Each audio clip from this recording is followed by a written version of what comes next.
Episode को आप सुन रहे थे। कोरोना के मद्देनजर हालांकि वो आरोप भी लगा रहे हैं बीजेपी पर कि बीजेपी को कांग्रेस के विधायकों की चिंता है नहीं।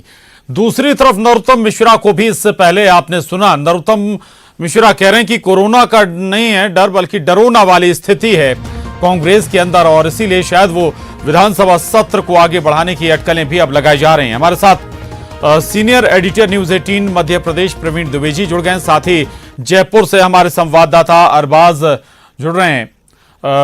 प्रवीण जी,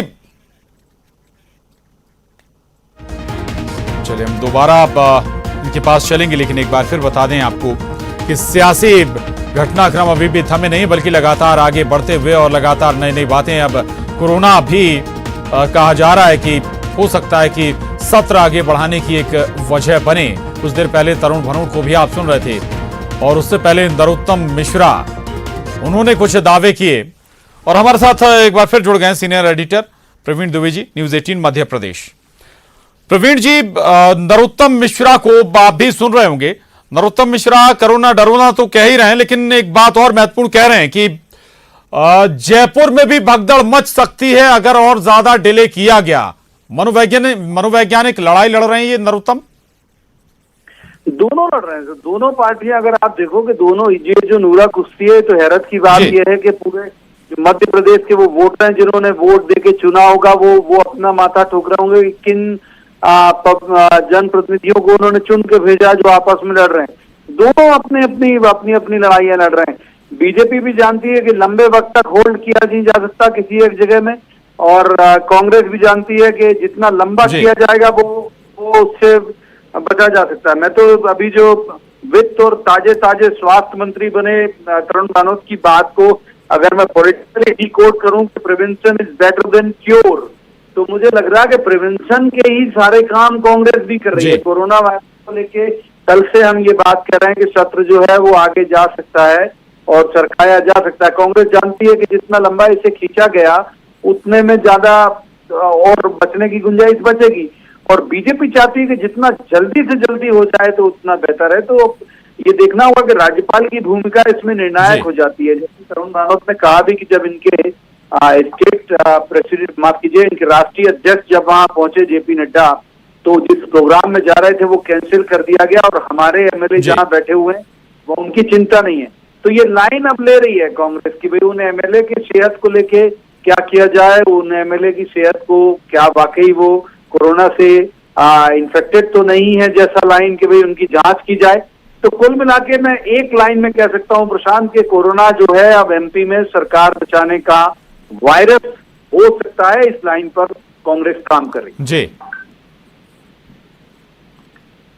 जी बिल्कुल। अगर विधानसभा सत्र आगे बढ़ता है, वजह जो भी दे दी जाए, जो भी वजह बने, क्या सरकमस्टेंसेस बनेंगे बीजेपी के सामने, कांग्रेस के सामने? मुश्किलें बढ़ जाएंगी प्रशांत। विधानसभा सत्र आगे जाना मतलब आप अंदाज लगा सकते हैं कि इतने दिन तक किसी एक व्यक्ति को लगातार एक छत के नीचे ऐसे घर से दूर रखना बहुत मुश्किल होता है। और मैं तो हो सकता है कि ये जो टिप्पणी है वो थोड़ी हल्की लगे, लेकिन मैं इसे इसलिए उद्धृत यहाँ पर करूंगा कि समझने में आसानी होगी कि लगातार एक छत के नीचे उन्हीं चेहरों के साथ रहने हमने वो बिग बॉस में देखा है कि अंदर के लोग ही लड़ने मरने लगते हैं, आपस में झगड़े उनके होने लगते हैं। तो लगातार तो रोकना बहुत मुश्किल होगा दोनों ही पार्टियों के लिए। एक व्यक्ति इरिटेट हो जाता है जब उसे मूवमेंट करने नहीं दिया जाए, एक जगह रख दिया जाए। अगर ये कहा जा रहा है मोबाइल फोन साथ नहीं है तो फिर कुछ भी होगा। तो दोनों ही पार्टियां, एक कांग्रेस चाहेगी कि लंबा वक्त लगे, और बीजेपी चाह रही है कि जितनी जल्दी हो जाए। तो वो कम से कम ये जो उसने पूरी मेहनत अगर की है, जिसको वो मान नहीं रही कि उसकी मेहनत है, वो कम से कम सफल तो हो। जी बिल्कुल। प्रवीण जी रहेगा हमारे साथ, अरबाज भी हमारे साथ जुड़े हुए, अब उनसे भी जान लेते हैं क्या स्थिति है वहां पर। अरबाज, जयपुर में इस वक्त क्या मूवमेंट है विधायकों की?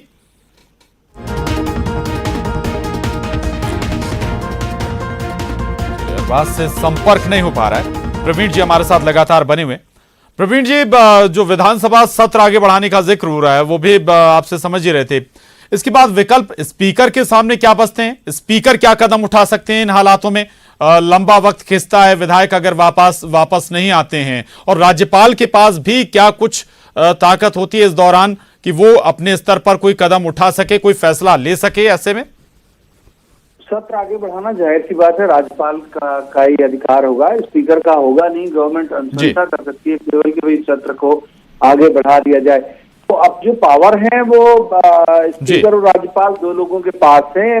स्पीकर को इस्तीफे उनके मंजूर करने या नामंजूर करने जो भी वो करेंगे वो करना है, लेकिन मैक्सिमम जो गवर्नमेंट अल्पमत में है या नहीं, सत्र बुलाया जाना चाहिए या नहीं, फ्लोर टेस्ट की जरूरत है या नहीं, ये पूरे मसले जो बड़े मसले हैं संवैधानिक वो राज्यपाल के हाथ में है। तो अब सारी निगाहें उन तक ही होंगी कि क्या गवर्नमेंट की इस मांग को राज्यपाल मंजूर करते हैं कि हाँ ये वाकई कोरोना का मसला है। और दूसरा अगर आप देख लें तो सरकार ने कल स्कूल कॉलेज बंद किए पहले, फिर बाद में थिएटर बंद किए। जो तमाम थिएटर हैं उनको बंद कर दिया कि भाई इस वक्त कोरोना के चलते वहां पर एंट्री नहीं हो सकती। मॉल में भी कहा गया कि भीड़ में नहीं जाएं। तो जब इतने सारे एहतियाती कदम उठाए जा रहे हैं और केवल एमपी में नहीं बल्कि बाकी स्टेट में भी, तो एक तरह से नैतिक दबाव बनेगा राज्यपाल महोदय के ऊपर कि क्या वाकई ये जेन्युइन मांग है। तो कुल मिला के अब तो पूरा रुख देखना होगा हमें प्रशांत के क्या निर्णय लेते हैं राज्यपाल। और कांग्रेस की रणनीति जो मुझे लग रहा है वो यही है कि इसे जितना लंबा खींच दिया जाए उतना बेहतर है। अब बीजेपी क्या करेगी, किस तरह की मांग करती, क्योंकि बीजेपी मांग नहीं कर रही राज्यपाल से कि फ्लोर टेस्ट कराइए। बिल्कुल प्रवीण जी अरबाज हमारे साथ जुड़ रहे हैं, उनके पास जाऊं, लेकिन इसी से जुड़ा हुआ एक सवाल और भी है। स्पीकर के लिए कहा जाता है कि उसे निष्पक्ष होना चाहिए, किसी एक दल का पक्ष उसे नहीं लेना चाहिए। राज्यपाल के लिए भी ऐसी धारणा है कि वो किसी राजनीतिक दल से जुड़े नहीं होते हैं, लेकिन यहां लगभग तो तस्वीरें साफ हैं कि स्पीकर किसका पक्ष लेंगे, राज्यपाल किसका पक्ष लेंगे। वैसे हालांकि हम अभी स्पष्ट नहीं कर सकते प्रशांत, क्योंकि राज्यपाल को यदि इनका पक्ष लेना होता तो वो कुछ निर्णय लेते। कल उन्होंने अभी तक ऐसा कोई निर्णय लिया नहीं, स्पीकर ने भी ऐसा कोई निर्णय नहीं लिया कि ऐसे लगे कि अभी कांग्रेस के पक्ष में। ये जब आएंगे लोग और जब उनके इस्तीफे की बात होगी तब पता लगेगा कौन किसके पक्ष में है। लेकिन मूल बात यही है कि बीजेपी यदि उस गवर्नमेंट गिराने को लेकर गंभीर है, हम तो कह ही सकते हैं वो कांग्रेस के कहने को भाजपा खंडन कर रही है। लेकिन यदि बीजेपी बदलाव चाहती है तो फिर या तो उसे राज्यपाल के पास जाना चाहिए कि भाई गवर्नमेंट अल्पमत में फ्लोर टेस्ट कराइए। अगर ये डिले होता रहा तो मैं क्रिकेट की एक भाषा में अगर जवाब दे दूं प्रशांत के मैच लंबा खिंच रहा है, लग रहा है कि एक टीम जीत रही है, अचानक बारिश हुई और डकवर्थ लुइस वाले नियम के तहत अगर हारता ही हुई टीम जीत जाएगी तो बीजेपी पर बड़ा नुकसान हो जाएगा। जी शुक्रिया प्रवीण जी हमसे बात करने के लिए। एक हमें छोटा सा ब्रेक लेना है, अरबाज हमारे साथ लगातार बने हुए। ब्रेक के बाद लौटेंगे तो जयपुर का रुख करेंगे, आखिर क्या कुछ वहां पर इस वक्त चल रहा है घटनाक्रम, क्या कुछ मूवमेंट वहां पर हो रही है विधायकों की। छोटा सा ब्रेक।